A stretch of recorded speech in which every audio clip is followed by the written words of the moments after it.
அதுக்கப்புறம் இவர்களுக்கு வரக்கூடிய அந்த ராகு திசைங்கிறது இவர்களுக்கு ஒரு குருஷியலான திசை.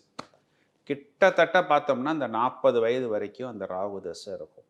இப்ப அந்த ராகு திசையில வந்து இவர்கள் ரொம்பவும் தீவிரம் காட்டுவாங்க. எப்படின்னா, இவங்க நட்சத்திராதிபதிக்கு இந்த ராகுங்கிறவர் வந்து பகை கிரகமாக வந்துட்டாலும், சில இடங்கள்ல நான் அனுபவத்தில பார்த்துருக்கிறேன். ஜனனகால ஜாதகத்தில ராகு நல்லா அமர்ந்துட்டாங்க அப்படின்னா, இவர்கள் எந்த தொழில் துறையில் இருக்கிறார்களோ, அதில இவர்கள் வந்து நம்பர் 1 போஸ்ட்டுக்கு வர்ற அளவுக்கு, அதற்குண்டான அந்த பயிற்சி, முயற்சி, ஹார்ட் ஒர்க் அது கல்வி சம்மந்தப்பட்ட விஷயமா இருக்கலாம், வேலை வித்தை சம்மந்தப்பட்ட விஷயமா இருக்கலாம், ஸ்போர்ட்ஸ் சம்மந்தப்பட்டதா இருக்கலாம், இல்ல சர்வீஸ் வியாபாரமா இருக்கலாம். எதை நோக்கி பயணிக்கிறார்களோ, அதில அல்டிமேட்டுன்னு சொல்ற அளவுக்கு அவங்க ட்ரெயின் ஆயிடுவாங்க. லைஃப்பும் செட்டில் ஆயிடும்.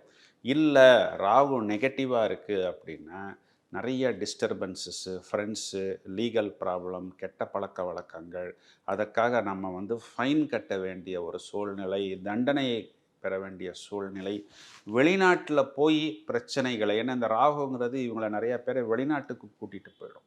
இப்போ வெளிநாட்டுக்கு போனதுக்கப்புறம் அந்த சர்டிஃபிகேட்டு செல்லாது, இதுக்கு ஃபைன் போடு, இதில அங்கீகாரம் இல்ல. இந்த மாதிரியான மறைமுக பிரச்சனைகளை எல்லாம் இந்த ராகுங்கிறது கொடுக்கும்.